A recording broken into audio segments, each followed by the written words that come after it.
So Maya and Dustin, hello. Hello. Hi. You are the founders of Koia, which is an incredible protein shake. We were talking about that backstage, my favorite flavor, which you were like, oh, I'm glad to hear that you like our peanut butter chocolate. I do. I would love to know the same from you. How did you go from idea to innovation? Oh, okay. Go ahead. Okay.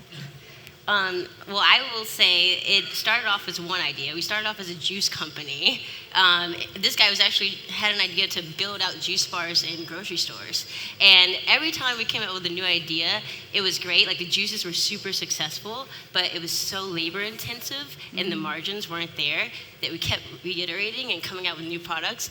And I'm lactose intolerant.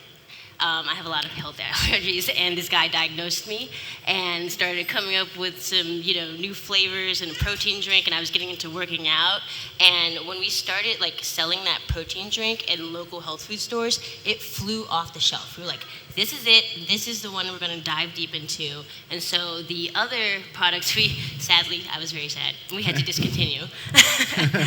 But, you have to keep, reiterating until you get it right.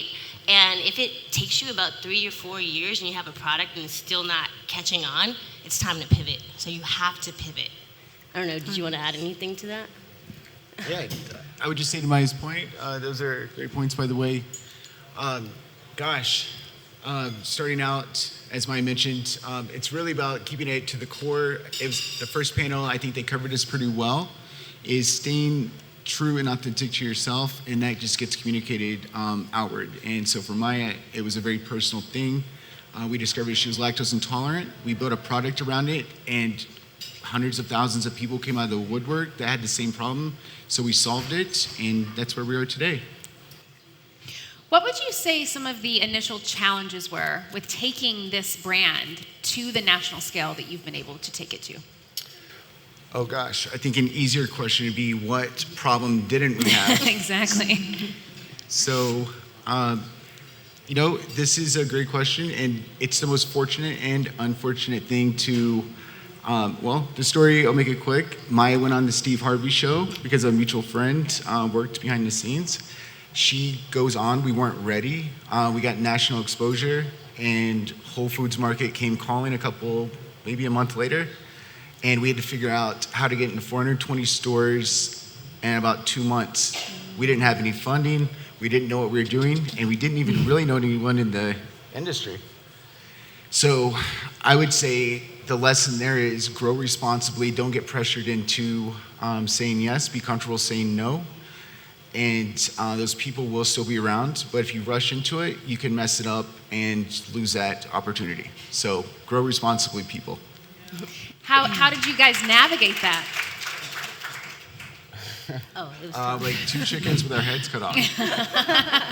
Yeah, what is success? It's a bunch of failures. It's a bunch of failures until you get it right. So for us, it was like navigating who are the right partners to help us get to that next level. Navigating our own mental health when you only have a couple of thousand in the bank and it's like fast burning out. The co-packer's like, give me $15,000 tomorrow. And we're like, oh my God, how are we going to get this? So it's really, really hard to navigate it. But I think if you have the right people around you, the right mentors and advisors, they help point you in the right direction and it helps speed up that process so that you're not making as many mistakes. But you're going to make mistakes no matter what.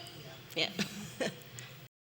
Maya and Dustin, you had a really successful exit strategy, especially just being so young and this really being your first business. So how were you able to do this? And do you have any tips to share with anyone regarding that?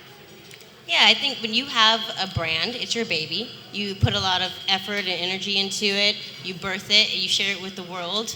And then when you exit and you sell it to someone, you're hoping that they can take it to the next level and really, keep everything that you embodied in that brand and keep it going and even exponentially and reach a broader audience. But the worst part is when you actually exit a company and you sell it to someone, and this has happened so many times, where they fold the brand, they ruin the culture, everything that it stands for. So I think my biggest tip would be to find the right partners who align with your vision to sell your company to, because, oh my God, if Koia went away tomorrow because someone mishandled it, I'd be so sad. I'd be so devastated. It's like all of that work for what? So definitely choose someone who aligns with your vision, your brand, and your audience. Thank you, Maya. And Welcome back. is that the? And no, we have more time. So I think Maya did an excellent job of mentioning the business part of it, but I'll talk about the personal part of it. And you're never prepared for an exit, and you spend the whole time thinking about that Corona bottle on the beach, you know, the commercial, and I just want to sit there and enjoy the rest of my days. That's not what you want to do. And so my advice would be have a plan, because your identity is most likely 100% tied into what you were doing.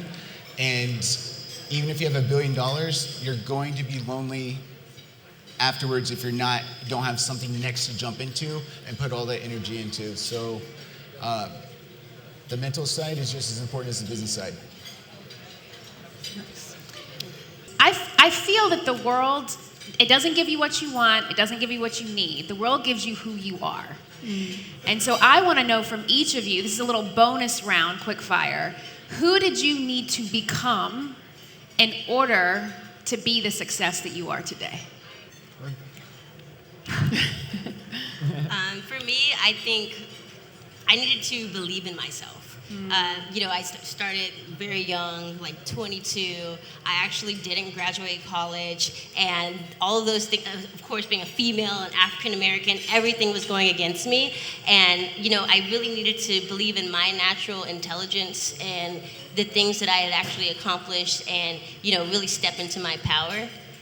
So I think that was like my biggest lesson into like being who I am today. It's like stepping into my own power. Beautiful. Yeah, go ahead. Pass it on.